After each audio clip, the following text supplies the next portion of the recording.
Welcome back, Hustle Family. So today's episode is brought to us by you guys, like we always say. Whatever you guys ask for as a YouTube subscriber, that's deliver. I was gonna say create, but I guess the word works. Deliver, create, you know. Create and deliver. Ooh. Combo. Boom. Drop like the bombs. Okay, so Cheyenne's behind the camera because obviously just Michelle's right here because she's helping us with the video today, finally. And Cheyenne's gonna read the question. Over to you, Cheyenne. Okay, so this message is from Tavona. I found you on YouTube talking about being a loan officer. I hope you subscribe. I'm new to New York and I'm interested in being a loan processor. Do you have any advice on how to start some good brokerages, and can I maybe reach out for work in this position? Okay, so like Michelle said, welcome to New York. Hey, concrete jungle. No copyright. We do not own the rights to that song. Please do not take our video off of YouTube. Yes. Because they don't play with their sound copyrights on YouTube. They're strict with that. Because that's another video. So welcome to New York, first of all.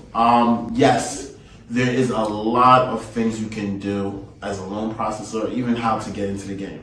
So, for example, Michelle, you want to explain what a processor does? First? So a processor assists. Michelle's playing with the dogs, by the way. Sorry. Come on, Justin. Up.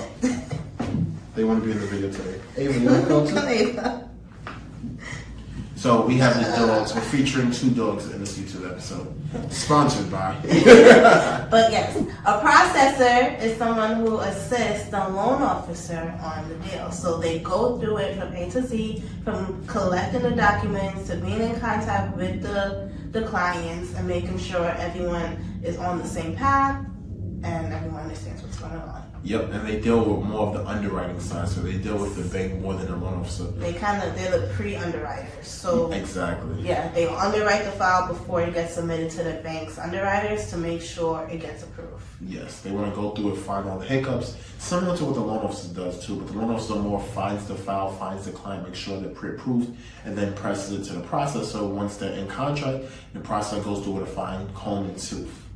Fine tooth comb? Yes, and they're gonna make you a file. So if that's what you want to do, congratulations, that's a good position. Most processors are salary and they get a bonus depending on how many files they close or when they close a file.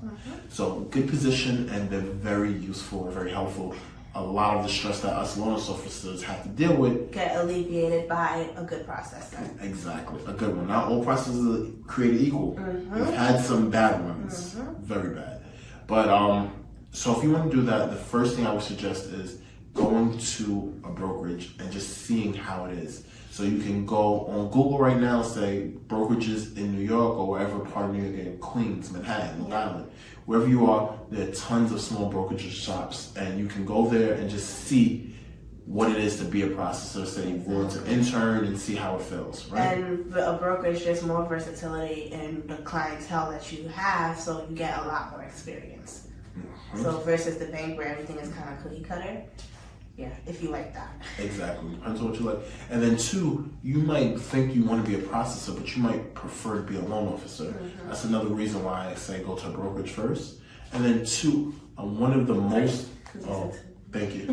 One of the most underutilized platforms is LinkedIn. Yes. People do not realize how many business owners you can talk to on LinkedIn. It's a vast information of CEOs, VPs, hiring supervisors, managers, HR, everything is there. So if you really want to, you can create a letterhead or a letter saying, hey, who you are, what your benefits and just are. send it out. Exactly. The emails are on LinkedIn. The correct emails are there. And even sometimes even phone numbers. So you can just create a list of the top people that you want to work with or the companies that you're interested in and just send them a 1-pager. Just say, hey, I'm new, like the same message you sent me. I would change it a little bit, say who you are, why you want to be a processor, and why you think you'll be a benefit. And so their company. Exactly. And then put in you're willing to intern for free or intern for a certain amount of time.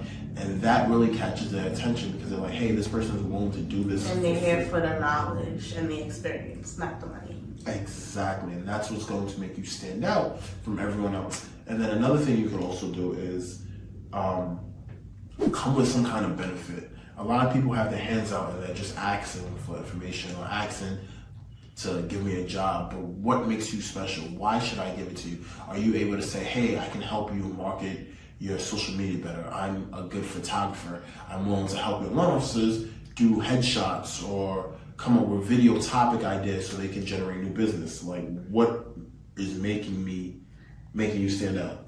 Yeah, I wouldn't go with that stuff because she is coming in here to be a processor. That doesn't really fall under the scope of a processor. Yes. That's more like partner. If you have it depends on the relationship that you're trying to create with the broker. But push forward if you have prior experience in sales, if you have experience in the field, if you have experience in customer service overall, that is something good that you can put forward and say, hey, I have this, like I bring this to the table.